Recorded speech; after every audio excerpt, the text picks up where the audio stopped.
as 3 perguntas que eu mais recebo no consultório sobre adenoide.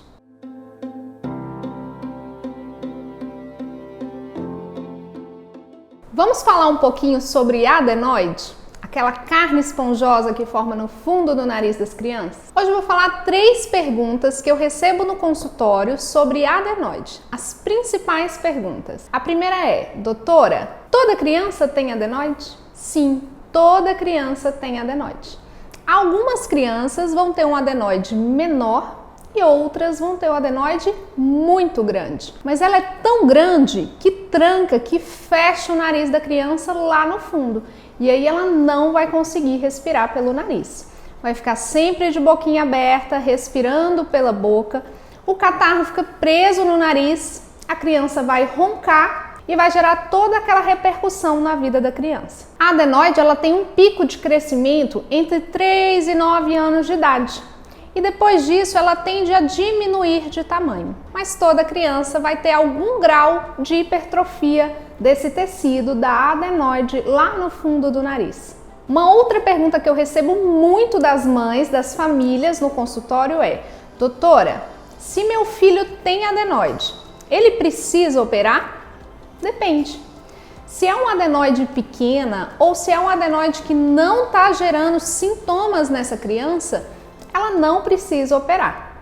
Então, muitas famílias vêm para mim no consultório já com um raio-x, às vezes com um laudo escrito que tem a presença de alguma hipertrofia, algum tamanho de adenoide no fundo do nariz da criança, e a família já vem para mim aflita. Vai precisar operar? Não. A gente vai ver os sintomas dessa criança, a gente vai ver se tem repercussão na vida dessa criança.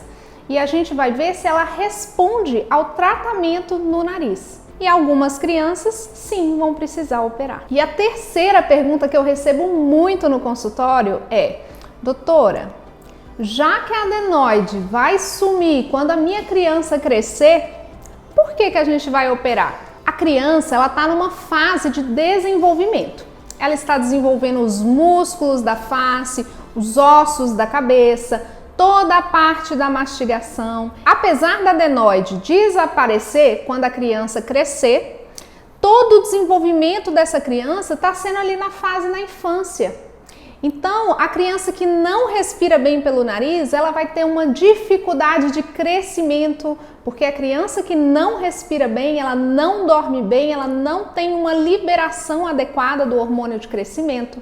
Ela vai ter uma alteração dos músculos da face, dos ossos da cabeça, dos dentes, da mordida. E isso tudo vai gerar sequela lá para frente. Então a gente precisa corrigir agora para não ter problema lá na frente. E você, qual a sua dúvida sobre adenoide? Escreve aqui nos comentários.